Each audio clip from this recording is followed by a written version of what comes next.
Bueno, venía a la capital, tenía muchas ansias. Aquí muchos de mis recuerdos hoy pues tuvieron sus vivencias en este lugar y tenía la necesidad de llegar hasta aquí una vez más, pero tenía que encontrar otras razones que justificaran este recorrido hasta acá, y tenía tiempo por realizar una entrevista a una reconocida persona del ámbito comunicacional, político, literario también. Hablamos de Víctor Grimaldi. A él las gracias por recibirnos en su casa. Nosotros complacidos en Sábado al Día de que nos cediera este espacio. Y se repite la historia, el entrevistador entrevistado. Aunque pocas veces ha sucedido con usted, por eso nosotros entendemos que es más que un privilegio. Esperamos que en los próximos minutos podamos hablar de muchas cosas como usted puede hablar, porque es un hombre de muchos ámbitos. Gracias. Gracias a usted por concedernos este honor y a su teleaudiencia que nos está viendo. Gracias por su atención. Luego que se está tanto tiempo en el servicio exterior, ¿a qué se dedica un hombre como Víctor Grimaldi, rodeado de tantos libros? Pero uno siempre pregunta, ¿en qué emplea su tiempo fundamentalmente en estos momentos? Bueno, en pasar la pandemia y sobrevivir. Sobrevivir. ¿Usted cree que hay que tener el arte de sobrevivir en esta situación? El primer deber del ser humano es sobrevivir en cualquier momento, en cualquier circunstancia, ahora más. Para ver si vienen tiempos mejores, ¿verdad? Bueno, usted en ocasiones anteriores ha dividido la historia de los últimos 60 años en 3 etapas de 20. Y yéndonos a la génesis de la sociedad que tenemos hoy, como decía, uno preferiblemente establece un punto de partida en la Guerra de Abril de 1965. De John F. Kennedy haber terminado su mandato, no haber acontecido lo que sucedió aquel 22 de noviembre del 63 y haberle suplido Lyndon B. Johnson, ¿qué habría sido de la República Dominicana hoy día? ¿Qué tan diferente habría sido desde el punto de vista de Víctor Grimaldi? Bueno, eso son especulaciones porque la historia, lo que uno cuenta del pasado, por ejemplo, ya pasó y así fue. Imaginarse lo que hubiese sucedido si no hubiese sucedido tal cosa es muy difícil, ¿verdad?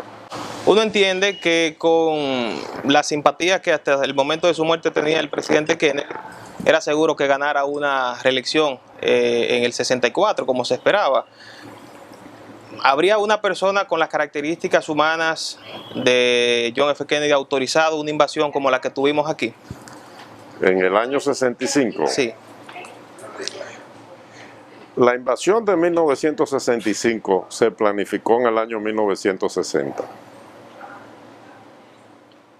¿Por qué? Originalmente, durante el gobierno del presidente Dwight Eisenhower. Eisenhower fue presidente de los Estados Unidos desde enero de 1953 hasta enero del año 1961. Tuvo 2 periodos. Y el presidente Eisenhower, cuando fue electo como presidente de los Estados Unidos de América, era civil ya, pero él era un general de 5 estrellas. Eisenhower fue el comandante supremo de todos los aliados, de los ejércitos aliados, de todos los países que se aliaron contra Alemania, Italia y Japón, que eran fundamentalmente los países que llamaban el eje, enfrentados con una alianza en la que formaban parte Gran Bretaña, los Estados Unidos de América y la Unión Soviética. O sea, las fuerzas comunistas se aliaron con las fuerzas democráticas para derrotar al fascismo, nazifascismo. Y el jefe de esos ejércitos en Europa era Eisenhower. Eisenhower concluía el 31 de enero del 1961 sus 2 periodos. Quiere decir que en el año 1960 todavía era presidente. En el mes de marzo de 1960, Eisenhower le ordenó a la Central de Inteligencia Americana, la CIA, la famosa CIA, que empezara a elaborar planes para eliminar a Trujillo, sacarlo del poder. ¿Por qué? Porque el año antes, en 1959, el 1 de enero, había llegado al poder la revolución cubana encabezada por Fidel Castro. Y ya en el año 1960 había muchas contradicciones entre el gobierno de los Estados Unidos y Fidel Castro. Eso está en los documentos norteamericanos, y en las memorias mismas del presidente Eisenhower, lo que le estoy diciendo. La estrategia de Estados Unidos era eliminar a Trujillo primero para después eliminar a Fidel Castro. Entonces, cuando la CIA comienza a desarrollar esos planes y después todos los organismos de inteligencia y armados de Estados Unidos para desplazar a Trujillo y después a Fidel Castro, en el 60, y los documentos existen, y yo he hecho referencia a esos documentos en mis libros, se elaboró el primer plan de invadir la República Dominicana. En razón de que si se producía la eliminación de Trujillo y venía un periodo de inestabilidad política, entonces los Estados Unidos iban a intervenir. John F. Kennedy, el que usted menciona, presidente Kennedy, Eisenhower era del Partido Republicano, Kennedy del Partido Demócrata. Kennedy gana las elecciones de noviembre de 1960 y vence al vicepresidente de los Estados Unidos, que era Richard Nixon, el vicepresidente republicano de Eisenhower. Lo derrota por 150,000 votos. Los republicanos siempre alegaron que Kennedy ganó por un fraude que le hicieron en Chicago, que se lo hizo la maquinaria del alcalde de Chicago, que se llamaba Richard Daley, un viejo cacique político de Chicago, que fue el que decidió las elecciones según los republicanos. Eso está escrito en libros, esa denuncia. Fue un fraude. Digo esto porque la muerte de Kennedy tiene que ver con muchas cosas. La muerte a la que usted se refiere, que fue en el año 1966 siendo presidente ya. Un hijo de Richard Daley después fue también alcalde de Chicago, con el mismo nombre. Pues bien, Kennedy toma posesión en enero, el 20 de enero, que es el día de la toma de posesión en Estados Unidos, después del año 1933, hasta el 1933, cuando Franklin Delano Roosevelt ganó las elecciones y gobernó por varios periodos interminables, hasta que murió en el poder en el 1945, la toma de posesión era en marzo. Kennedy llega en enero, toma posesión y se encuentra con que existen todos esos planes y el plan de invasión a Cuba, utilizando cubanos, pero preparando también el ejército, la marina, la aviación, todas las fuerzas militares de Estados Unidos para invadir también después que fueran los cubanos. Se produce la invasión de Bahía de Cochinos a Cuba, del 17 al 19 de abril. Los planes de invadir a la República Dominicana, entonces, Kennedy los renueva, los que tenía Eisenhower. Se renovaron y están los documentos ahí. ¿Ya ellos veían que Juan Bosch venía con fuerza? No, todavía Juan Bosch no existía. Bueno, estaba en el exilio, pero quizás... Bueno, no existía desde el punto de vista político, ni siquiera aquí nadie sabía quién era Juan Bosch. 3 o 4 personas sabían quién era Juan Bosch. Exagerando, ¿verdad? Juan Bosch no lo conocía nadie. Juan Bosch se fue de aquí en el año 1938, era un desconocido para el pueblo dominicano. Para algunos intelectuales, algunos funcionarios, pero el pueblo dominicano no sabía nada de Juan Bosch.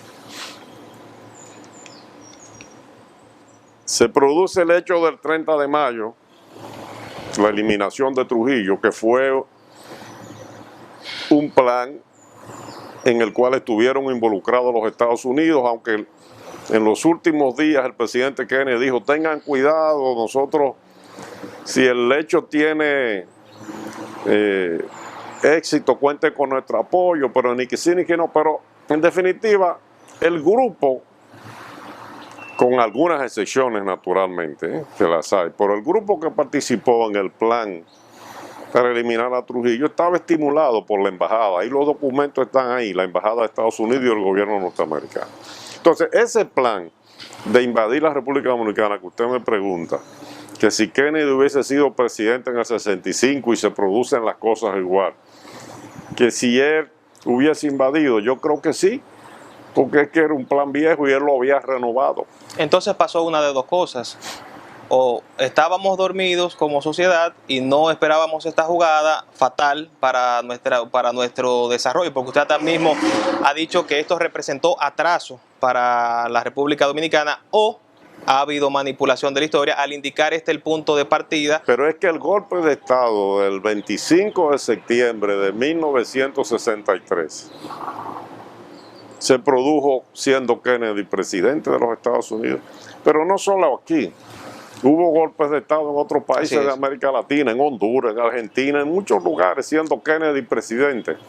Así es. Entonces, ya viniendo un poco más adelante para poder sacar el mejor provecho del tiempo, Víctor Grimaldi es un hombre conocedor de la historia de esa etapa trujillista, pero también es un hombre muy conocedor de la historia propia de Juan Bosch, así como fue muy allegado según las referencias. ¿En qué momento usted entiende que Juan Bosch es la figura a seguir y es la figura a la que hay que apoyar a través de una afiliación en el entonces Partido de la Liberación Dominicana, por allá por los años 70? Antes del Partido de la Liberación Dominicana, mucho antes. ¿Usted lo veía como líder? No, antes de eso. Vamos a volver a la historia. Eliminan a Trujillo el 30 de mayo. Al mes, a principios de julio, el presidente de la República, que ya comienza a ejercer verdaderamente el poder, porque antes era una figura decorativa, Joaquín Balaguer. Joaquín Balaguer había sido en la dictadura de Trujillo diplomático primero, y llegó a ser diplomático cuando empezó, porque su tía Bienvenida Ricardo fue la segunda esposa de Trujillo. Se llamaba Joaquín Balaguer Ricardo, y la tía Bienvenida Ricardo, la segunda esposa de Trujillo.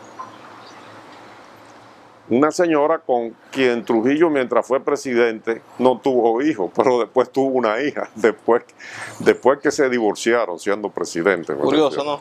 Sí. Y después fue que se casó con María Martínez, que fue la última esposa de Trujillo. Pero cuando Trujillo es presidente, estaba casado con Bienvenida Ricardo, porque Bienvenida Ricardo era una mujer de una familia del Cibao de prestigio, y por eso se casó con ella. Y Balaguer era su sobrino. Entonces, Balaguer, que era un joven de quizás 23, 24 años, cuando Trujillo toma el poder, incluso residió en la casa donde vivía Trujillo con Bienvenida Ricardo.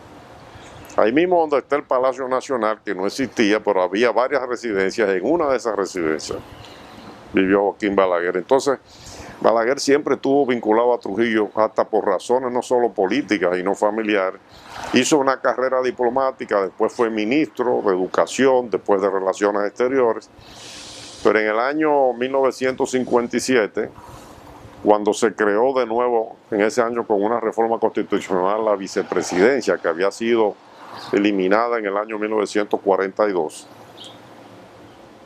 cuando se crea la vicepresidencia de la República para el hijo de Trujillo, llamado Ramfis, Ramfis no acepta la vicepresidencia. La familia de Trujillo empieza a barajar los nombres de quién va a ser el vicepresidente, porque ese sería el sustituto en caso de que fallezca el presidente, que era el hermano de Trujillo, Héctor.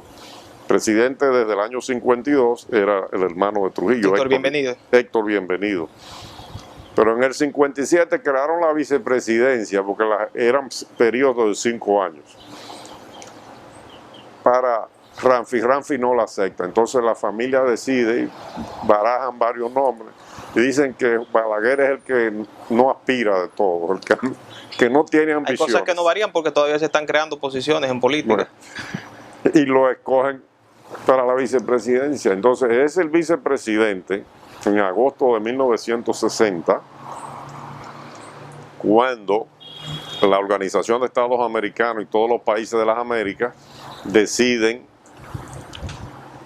sacar a Trujillo del sistema interamericano, el régimen de Trujillo, porque auspició un atentado contra el presidente de Venezuela, que era Rómulo Betancourt. Y Trujillo hace que su hermano renuncie a la presidencia, Héctor, y queda Balaguer entonces como presidente para aparentar, ¿verdad? Entonces, ese presidente que era, ¿verdad?, postizo, digamos, hasta ese momento, cuando matan a Trujillo, a partir de ahí, comienza a asumir funciones de verdad. Y un mes después de la muerte de Trujillo, como decía, a principios de julio, el país ya comienza a cambiar políticamente y llega un grupo del PRD, del Partido Revolucionario Dominicano, que Juan Bosch envía desde Costa Rica. Y ese grupo lo encabeza Ángel Miolán, pero lo integran también Nicolás Silva y Ramón Castillo. Entonces comienzan a preparar el terreno para organizar la oposición. Ahí es que se incorpora muchísima gente, entre ellos José Francisco Peña Gómez, Jacobo Magluta. Creo que después se incorporó también José Rafael Abinader, el padre del actual presidente de la República. Porque todos aquí eran trujillistas, ¿eh? El PRD se formó con ex trujillistas. Peña Gómez llegó a pronunciar discursos trujillistas. Jacobo Magluta era administrador de una empresa de Trujillo. Juan Bosch, antes de salir al exilio, también escribió una vez un artículo que está en el Listín Diario en primera página, diciendo que quien se merecía el honor de que tuviera el nombre de él era la ciudad de Santo Domingo, como se llamaba Ciudad Trujillo. Fue toda una campaña. Es decir, estábamos en una dictadura, en una época diferente, la gente no tenía conciencia. Y el Partido Revolucionario Dominicano se hizo con dominicanos. Usted ve una familia aquí muy famosa, que dicen que es de la que más dinero tiene y más poder social, que se llama los Vicini. Se involucró Gianni Vicini, el padre de estos muchachos que ahora están al frente de los negocios. Pero Gianni Vicini, en el año 1955-56, usted busca las colecciones de periódicos en el Archivo General de la Nación y ve que él era el tesorero por celebración de los 25 años de la era de Trujillo. Es decir que en esos años de dictadura, pocos estuvieron exentos. Hay un historiador aquí muy famoso que le gusta decir, tú fuiste trujillista y tú, pero él escribió artículos a favor de Trujillo y su papá fue un personero del trujillato. ¿Se parece al nombre de Euclides?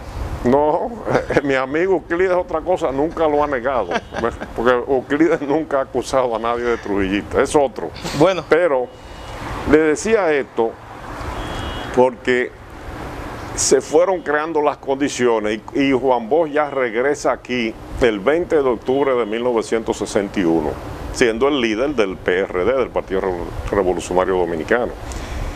Pero antes de venir al país, Juan Bosch se reunió en Nueva York, en Naciones Unidas, con el presidente Joaquín Balaguer. El presidente Joaquín Balaguer fue a Naciones Unidas a finales de septiembre, cuando se celebre el aniversario de Naciones Unidas, y ahí Balaguer pronunció un discurso donde criticó a la dictadura, increíble, ¿verdad?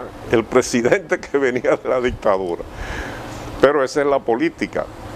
Y ahí Juan Bosch se reunió con Joaquín Balaguer y arreglaron su llegada al país. Juan Bosch llegó el 20 de octubre y desarrolló una política de crearle conciencia al pueblo dominicano y se dio a conocer, enseñándole cuáles eran sus derechos, cuáles eran sus deberes, qué era lo importante en la vida, cuáles eran sus reivindicaciones sociales. Por eso, un año después, el 20 de diciembre de 1962, ya haciendo campaña, haciendo mitincito, gana las elecciones, a pesar de que la Unión Cívica Nacional tenía como candidato al doctor Viriato Fiallo, que estaba apoyado por los Vicini, por todos los grupos oligárquicos del país que creían que iban a ganar las elecciones. Y Juan Bosch le ganó 2-1. Son las elecciones más libres, más limpias y transparentes que se han celebrado en toda la historia de la República Dominicana. Porque la oligarquía pensaba que estaban ganados de calle, ¿tú entiendes? Y recibieron al otro día la sorpresa de la derrota, casi 60-30. a 40 fue. Bien, con esto vamos a hacer una primera pausa de este interesante conversatorio. Ya vieron al señor Víctor Grimaldi referirse a esa parte de la historia donde él ha demostrado tener su fuerte. Volvemos con más de Sábado al Día.